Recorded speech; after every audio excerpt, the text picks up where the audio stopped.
Hello students, मैं सत्येंद्र शर्मा और आज हम लोग दो चरों वाले रैखिक समीकरण युग्म को ग्राफीय विधि से हल करना सीखेंगे। इससे पहले वीडियो में हमने एक जो आपका रैखिक समीकरण है उसको ग्राफ पेपर पे कैसे प्लॉट करते हैं, कैसे बनाते हैं, ये सीखा था। और इस इक्वेशन में, इस वीडियो में हम लोग ये सीखेंगे कि अगर कोई दो रैखिक समीकरण युग्म दिए हैं तो उनको हल कैसे करें। ठीक है ना। To solve linear equation in two variable. Okay, उसके लिए हमें कुछ बातें सीखनी हैं। जैसे मैंने पिछली वीडियो में बताया था कि कुछ समीकरण युग्म जो हैं आपके कंसिस्टेंट होते हैं और कुछ जो होते हैं वो इनकंसिस्टेंट होते हैं, और जिसमें ये भी बताया था कि अगर किसी समीकरण युग्म का कोई एक हल संभव है तो वह कंसिस्टेंट होगा, मतलब आपका जो होगा वो संगत युग्म होगा। अगर कोई भी हल संभव नहीं है तो वो कैसा होगा, असंगत होगा। ठीक है, तो हम कैसे बताएं कि ये समीकरण युग्म संगत है या असंगत, अर्थात इसके हल संभव हैं अथवा नहीं हैं। ठीक है ना। तो देखिए उसी पे चर्चा करते हैं। अगर आपके ये दो कोई समीकरण है a1x + b1y + c1 = 0 और a2x + b2y + c2 = 0, सबसे पहले हमें क्या करना है, यहाँ से हमें a1/a2, b1/b2 और ये c1/c2 को निकालना है। ठीक है ना। क्या करेंगे, जो भी समीकरण युग्म दिया है उससे a1/a2, b1/b2, c1/c2 ज्ञात करेंगे। यहाँ a1 a2 क्या है, x के कॉफिशिएंट, b1 b2 क्या है, y के कॉफिशिएंट, और c1 c2 क्या है, कांस्टेंट टर्म है। ठीक है ना। अब जब हमने a1/a2, b1/b2 और c1/c2 को इक्वेट कर लिया है, निकाल लिया है, तो वहाँ पे तीन कंडीशंस संभव हैं। ठीक है, कितनी कंडीशन संभव हैं, तीन कंडीशन संभव हैं, जिनमें पहली कंडीशन है कि यदि a1/a2 बराबर नहीं है b1/b2। कोई भी समीकरण है उसमें जो आपने a1/a2 निकाला और b1/b2 निकाला, देखिए क्या वो बराबर हैं, और अगर वो बराबर नहीं है तो c1/c2 हमें नहीं देखना है। ठीक है, और हम क्या कहेंगे कि अगर a1/a2 is not equal to b1/b2, then जो आपका युग्म है उनकी दोनों रेखाएं किसी एक बिंदु पे प्रतिच्छेदित करेंगी, अर्थात वो क्या करेंगे, एक दूसरे को काटेंगी, और इस स्थिति में उन समीकरणों का केवल और केवल एक हल ही होता है। ठीक है ना। अगर दो प्रतिच्छेदी रेखाएं हैं तो उन रेखाओं का केवल एक ही समीकरण, उन समीकरण युग्म का केवल एक ही हल होता है। अब देखेंगे अगर a1/a2 बराबर है आपका b1/b2, a1/a2 equal to b1/b2, तब हमें c1/c2 को भी देखना है। ठीक है ना। तो यहाँ देखिए क्या है, दूसरी कंडीशन में a1/a2 equal to b1/b2 equal to c1/c2। इस कंडीशन में क्या होगा, अगर ये तीनों बराबर हैं तो दोनों रेखाएं एक दूसरे के संपाती होंगी। कैसी होंगी, संपाती। संपाती का मतलब होता है कि एक रेखा के ऊपर ही दूसरी रेखा होगी। जैसे एक रेखा आपकी ये है, ठीक है ना, और इसके ऊपर एक दूसरी रेखा और बना दी जाए। एक रेखा के ऊपर मतलब बे रेखाएं जो एक दूसरे के ऊपर होते हैं उनको हम संपाती रेखा कहते हैं। अर्थात अगर a1/a2 equal to b1/b2 equal to c1/c2 होगा, उस कंडीशन में आपकी उन दोनों समीकरणों से रिप्रेजेंट करने वाली जो लाइंस होंगी, रेखाएं होंगी, वो कैसी होंगी, संपाती होंगी। और अगर रेखाएं संपाती होंगी तो उनके अनंत हल होते हैं, अनेक हल होते हैं। ठीक है, और ये दोनों कंडीशन एक हल हो या अनंत हल हो, क्या कहलाते हैं, ये आपके जो समीकरण युग्म होंगे वो संगत होंगे। ठीक है। तीसरी कंडीशन क्या है, देखिए अब तीसरी कंडीशन ये हो सकती है कि यदि a1 अपॉन a2 बराबर है b1 upon b2 but not equal to c1 upon c2। ठीक है, a1 upon a2 equal to b1 upon b2 but not equal to c1 upon c2, तो दोनों रेखाएं एक दूसरे के समांतर होंगी। ठीक है, इस कंडीशन में जो आपकी लाइंस होंगी वो यूं होंगी, मतलब पैरेलल लाइंस होंगी। और हमको पता है कि जो आपकी पैरेलल लाइंस होती हैं वो कभी भी एक दूसरे को इंटरसेक्ट नहीं करती, अर्थात एक दूसरे को प्रतिच्छेदित नहीं करेंगी। और जब दो रेखाएं एक दूसरे को प्रतिच्छेदित नहीं करेंगी, इसका मतलब हुआ कि उन समीकरणों को हल करने से आपको एक भी हल प्राप्त नहीं होगा। ठीक है, अर्थात अगर a1 अपॉन a2 बराबर नहीं है b1 अपॉन b2 तो समीकरणों का केवल एक हल है। अगर a1 अपॉन a2 बराबर है b1 अपॉन b2 बराबर है c1 अपॉन c2 तो समीकरणों के अनेक हल हैं। और अगर a1 अपॉन a2 बराबर है b1 upon b2 but not equal to c1 upon c2, इस कंडीशन में समीकरण का कोई भी हल संभव नहीं है। यहाँ पे हमने नोट करके एक स्थिति को बताया है, जैसा कि ऊपर बताया था कि स्थिति फर्स्ट और सेकंड में है, आपके जो समीकरण यूँ होंगे वो कैसे होंगे, संगत होंगे। और जो थर्ड वाली कंडीशन है, अर्थात जहाँ a1 अपॉन a2 बराबर है b1 अपॉन b2 बराबर नहीं है c1 अपॉन c2, ये कैसा है, ये आपका इनकंसिस्टेंट है, अर्थात असंगत है। अब हम लोग इसका एक क्वेश्चन पहले पढ़ेंगे और इसका पहला क्वेश्चन हमारा है, निम्न समस्याओं में रैखिक समीकरणों के युग्म बनाइए तथा उनके हल ज्ञात कीजिए। ठीक है, और ये जो हमें हल करना है वो किससे करना है, ग्राफीय विधि से हल करना है। ठीक है ना, कौन सी विधि से, ग्राफीय विधि से हल करना है। तो सबसे पहले तो जो क्वेश्चन दिया है उसे आप पढ़ लीजिए। क्वेश्चन को पढ़ने के बाद उनसे आपको दो इक्वेशंस बनानी है, उसके बाद जो इक्वेशंस प्राप्त होंगी उसे हमें क्या करना है, ग्राफ की विधि से हल करना है। तो पहला क्वेश्चन हमने यहाँ लिखा है, उसके दो पार्ट हैं, एक आप मैं भेज दूंगा, उसके बाद करिएगा। कक्षा 10 के 10 विद्यार्थियों ने एक गणित की पहली प्रतियोगिता में हिस्सा लिया।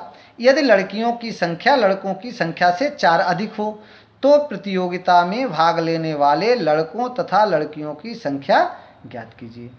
ठीक है ना, कोई एक प्रतियोगिता है जिसमें कुछ लड़का हैं कुछ लड़कियां हैं, दोनों मिला के कितने हैं, 10 हैं। और लड़कियां ज़्यादा हैं, कितनी ज़्यादा हैं, लड़कों से 4 ज़्यादा हैं। तो यहाँ पे हमने माना लड़कों की संख्या कितनी है, x है, तथा लड़कियों की संख्या कितनी है, y है। अब यहाँ हमारी पहली शर्त देखिए, पहली शर्त से x plus Y equal to 10। क्यों, लड़का और लड़की मिला के कितने थे, 10 ही तो थे। जब 10 थे तो x plus Y equal to 10 हो गया। इसको हम कैसे लिख सकते हैं, y equal to 10 minus X, क्योंकि हमें ग्राफ प्लॉट करना है। तो हमने कहा था ना y या x इक्वल टू समीकरण को हल करते हैं, तो इसलिए यहाँ पे ऐसा लिख दिया। अब देखिए अपनी दूसरी शर्त जो है, दूसरी शर्त में क्या है, दूसरी शर्त में इसने कह रखा है कि लड़कियों की संख्या लड़कों की संख्या से 4 अधिक है, अर्थात लड़कियों की संख्या माइनस लड़कों की संख्या बराबर 4 होना चाहिए। तो उस कंडीशन आपकी आ जाएगी y minus X equal to 4, या इससे हम क्या निकाल लेंगे, y equal to 4 plus X. अब जैसा कि हम लोगों ने पिछले वीडियो में सीखा है कि इनसे हमें क्या करना है, एक टेबल बनानी है। इनसे हमें क्या करना है, एक टेबल बनानी है। तो देखिए पहली वाली जो टेबल आपकी है, पहले हम उसे देख लें। पहली टेबल हमारा क्या है, हमने लिखा समीकरण 1 के लिए। समीकरण 1 आपका ये रहा, यहाँ पे है y बराबर 10 माइनस एक्स। अब हम क्या करें, यहाँ पे x का वैल्यू पहले हमने रख लिया 0। ठीक है, अगर x का वैल्यू 0 रख लें तो y का वैल्यू क्या आ जाएगा भाई, यहाँ 0 करने y इक्वल टू 10 आ गया, तो ये 10 हो गया। क्लियर हुआ। अब पॉइंट क्या हुआ, 0, 10। ठीक है, अब जो देखिए ना आपका दूसरा कंडीशन है हमारी, मतलब दूसरी पॉइंट के लिए हम x इक्वल टू 10 रख लेते हैं। x इक्वल टू 10 रखने पे y का वैल्यू क्या आएगा, देखिए 10 माइनस 10 मीन्स 0, और पॉइंट क्या हो गया, 10, 0। इस तरह से हमें समीकरण 1 के 2 पॉइंट मालूम हो गए, अर्थात हम इसको ग्राफ पेपर पे बना सकते हैं। ठीक है, अब बात करते हैं दूसरे समीकरण की। दूसरा समीकरण y equal to 4 plus X. तो यहाँ पे अगर हम x की वैल्यू 0 रख दें तो y की वैल्यू क्या आ गई भाई, ये 0, तो ये कितना हो गया, 4। ठीक है ना। अब क्या करें, पॉइंट आ गया आपका 0, 4। अब x की वैल्यू क्या, मैं -4 रख देता हूँ, तो 4 - 4, अगर हम इसकी वैल्यू -4 रख लें तो ये होगा 4 माइनस 4, 4 माइनस 4 का वैल्यू कितना हो गया 0, अर्थात y का वैल्यू क्या हो गया 0 हो गया। और जो आपका नेक्स्ट पॉइंट आया दैट इज -4, 0। इस तरह से हमने क्या किया, दो टेबलें बना ली। इन टेबल से हम इनके ग्राफ बनाएंगे, ठीक है, इनके ग्राफ ड्रॉ करेंगे, उसके बाद देखते हैं क्या हुआ। चलिए तो ग्राफ बनाते हैं। देखो आप लोगों ने जो अभी हमने टेबल बनवाई थी दो समीकरणों के लिए वो शायद बना ली होगी, अगर नहीं बनाई हो तो वीडियो को थोड़ा बैक करके और उस टेबल को पहले बना लो, ठीक है। फिर तुम्हारे पास टेबल होगी, उसके बाद मैं इस पर पॉइंट्स लगाता हूँ, उस टाइप से बनाओगे। जब हमने अभी जो इक्वेशन दिखाया था एक बार मैं फिर दिखा देता हूँ। देखिए ये रहा अपना ये टेबल और एक ये टेबल, इन दोनों को आप बना लीजिए, अपने सामने रख लीजिए, फिर हम बनाते हैं, ठीक है। तो देखिए क्या है, पहला पॉइंट था इसमें 0, 10, ठीक है। पहला पॉइंट क्या था 0, 10। तो देखिए ये 0 वाली लाइन है, (10) ये हो गया। और ये पॉइंट क्या है आपका 0, 10। क्लियर हुआ, 0, 10। दूसरा पॉइंट है इसमें 10, 0। तो देखिए यहाँ पे 10 और 0 होगा, तो ये हो गया आपका 10, 0। इन दोनों पॉइंट्स को जब हम मिलाएंगे तो हमारी जो है पहली इक्वेशन जो थी उसके लिए एक हमारे लाइन मिल जाएगा, ठीक है। तो आप लोग ऐसे ही इसे बनाएंगे, इससे हमारा क्या है पहली एक इक्वेशन कंप्लीट हुई। सॉरी,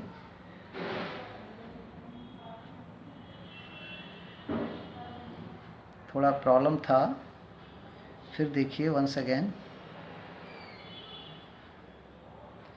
आप लोग भी ऐसे ही इसे करेंगे,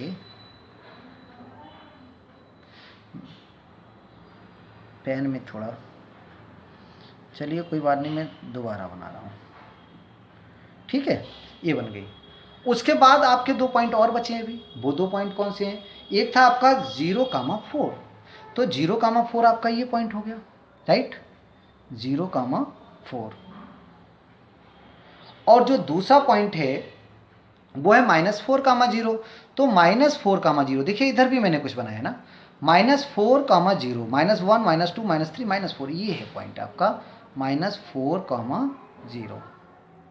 और अब हम क्या करेंगे, इसे भी मिला देंगे।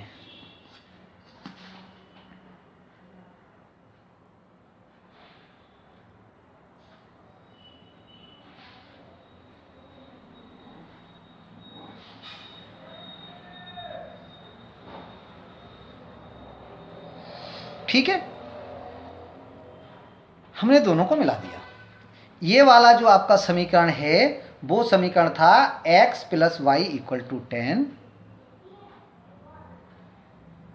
और ये जो दूसरी समीकरण हमने बनाई है ये वाली हमारी समीकरण थी y - x = 4। हमने दोनों समीकरणों को हल किया, अर्थात उनके लिए ग्राफ बनाया, और ग्राफ बनाने के सामने अगर हम इसमें ग्राफ को थोड़ा सा रीड करें तो देखिए उसमें क्या दिख रहा है, हमें इसमें क्या दिख रहा है, एक्स वाई की वैल्यू निकालना है बस, और कुछ नहीं करना है। एक्स वाई की वैल्यू लगाना, लिखेंगे हम ग्राफ से देखिए एक्स का वैल्यू क्या है, एक्स, ये देखते हैं कैसे देखेंगे, ये पॉइंट हुआ आपका, इस पॉइंट पे ये वैल्यू वाई की है और ये वैल्यू किसकी है, एक्स की है। ग्राफ से एक्स इक्वल टू कितना है, ग्राफ से एक्स इक्वल टू ये वैल्यू एक्स की, एक्स इक्वल टू 3, और वाई इक्वल टू क्या है, देखिए तो फिर से देखिए समझ लीजिए, एक्स का वैल्यू ये आ गया जहाँ पे काटा है ये 3, तो ये एक्स का वैल्यू हो गया, और वाई एक्स पे कहाँ काट रहा है ये पॉइंट देखिए 7 पे, देन वाई इक्वल टू 7। इसलिए लड़कों की संख्या कितनी है, इसलिए लड़कों की संख्या बराबर एक्स तथा लड़कियों की संख्या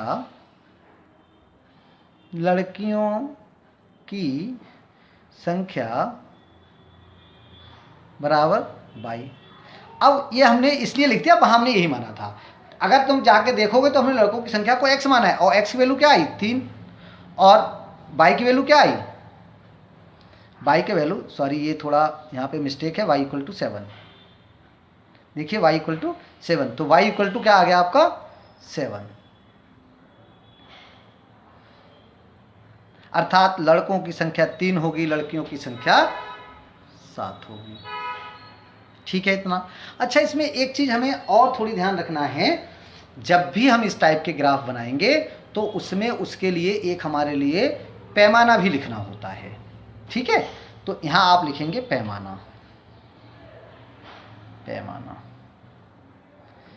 एक्स अक्ष पर, एक्स अक्ष पर एक खाना, मतलब इसका जो एक्स अक्ष का एक खाना है वो बराबर क्या है, एक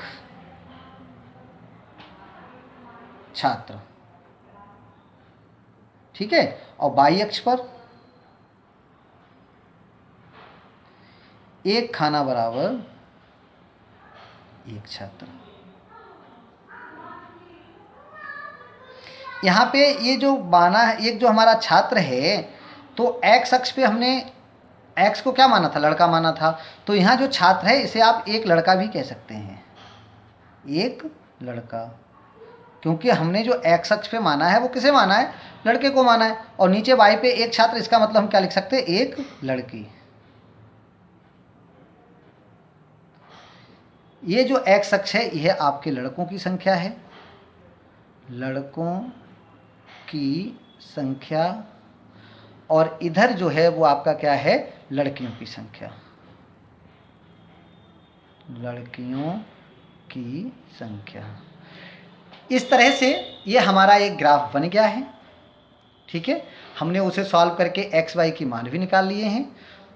आशा करता हूँ कि शायद समझ में भी आ गया हो। अगर नहीं समझ में आया हो तो एक बार इसे और देखना। इस पे आधारित केवल एक ही प्रश्न मैं अगले होमवर्क को देता हूँ कि आपका एक दूसरा प्रश्न है, उसे आप घर से करेंगे। शेष क्वेश्चन अगली वीडियो में करेंगे। धन्यवाद।